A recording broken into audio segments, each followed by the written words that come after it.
Welcome to problem 2 for your final review. Just a reminder for the first couple problems. Depending on when you look at this number up here may not match the one that's on your review, and that's because they change the order of the problems each year. I'll do my best to keep them consistent, and I'll change the number on the YouTube video each year if necessary. Also, I do give you the lesson where we learned how to do the problem. This comes from 6.5, so look back to our exponentials unit, lesson 5, and you should get a nice explanation. Lastly, I always try to give you two different ways to do the problem, the way that you're expected to do it, and then either a way to check your work or maybe a workaround. So here we go. What is the solution for x in 5 to the 2x minus 9 equals 1 over 125? Whenever we have these exponentials, SADMAP is not going to be involved yet. There are actually always two steps here, and I'll organize this with my two steps. The first step is we need to make the bases equal. Okay? Currently our bases are not equal, and they're not equal because this base, the big number, is a 5, and this base is the fraction 1 over 125, and 5 and 1 over 125 are not the same value.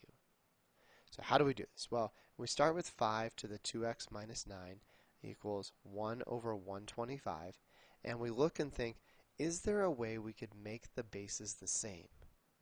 Now, to make bases the same with exponentials, you need to make them the same with exponents. Usually I like to start with the larger base. So I'm going to look at not 1 over 125, that seems complicated, but just 125. And I'm going to think to myself, can I make 125 the same as 5? And when I mean the same, I'm going to say, can I make 125 into 5 to the first, 5 to the second, 5 to the third, 5 to the fourth, and so on and so forth. So to do that, I'm going to go ahead and actually try each of these in our calculator.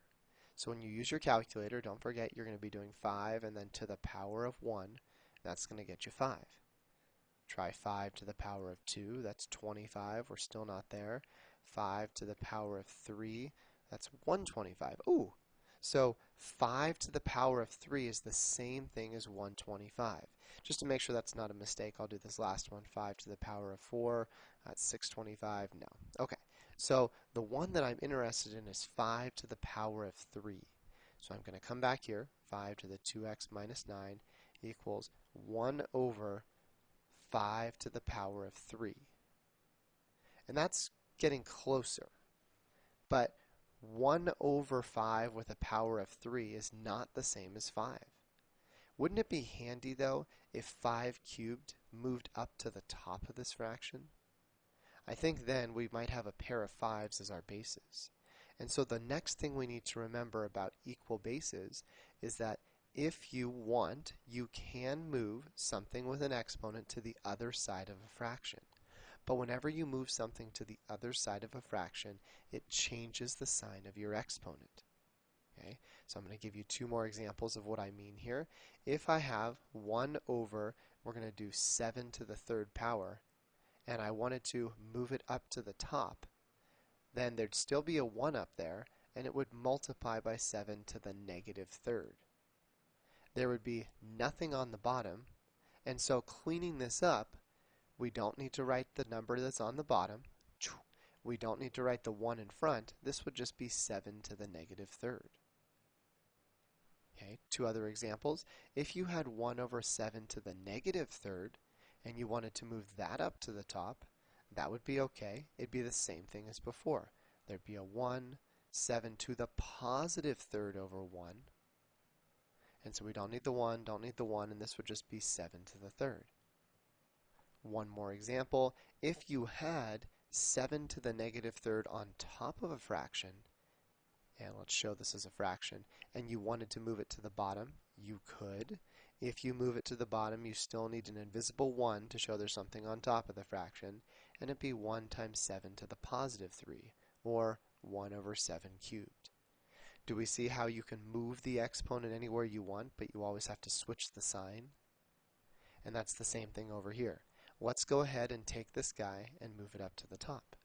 and that's going to give me 5 to the 2x minus 9 equals, when we move it up to the top, this just becomes 5 to the negative third. Technically it's over 1, but we don't need to write that. Technically this 1 is still out front, but we don't need to write that. It's just 5 to the negative third. At this point, we've accomplished the first of only 2 steps to solve this problem. Make the bases equal. The big numbers, the bases, are exactly equal on both sides. So now we come to our second step. And our second step is solve the exponents. Because our whole goal in solving an equation is to figure out what makes the 2 sides equal. We already made the bases equal, so now all we need to do is take our 2 exponents, 2x minus 9 and negative 3, and figure out what makes them equal to each other. Well, this looks like a problem we can use our SADMAP stuff for. X as a 2 that's multiplying, a 9 that's subtracting. We know we undo addition and subtraction first. This gives us 2x equals, that looks like 6. And then finishing this guy off, dividing by 2, leaves us with x equals 3. And so, it looks to me like our answer should be x equals 3. Now I did promise you a second way to do this problem, and the second way is going to involve using our calculators, so make sure please that you have one available. You'll want one of those scientific calculators, probably not one on your phone, preferably one that you'll use on a test. And all I'm going to do is just check my answer. Now realistically, if you didn't know how to do this, you could try all 4 of the x's here. I'm just going to try 1. So x equals 3, I'm pretty convinced is my answer. I'm just going to work with the left side of the equation. I'm going to go ahead and take 5 and substitute 3 in for the x. So here's what that will look like. I'm going to go ahead and take my calculator over here. Okay. We're going to do 5, and then you're going to have to press your power button, that caret, that up arrow. Do 5 to the power of parentheses. We want everything to be in here. And then this was 2x minus 9, but I'm replacing the x with 3 because that's my answer. So I'm going to do 2 times 3 minus 9.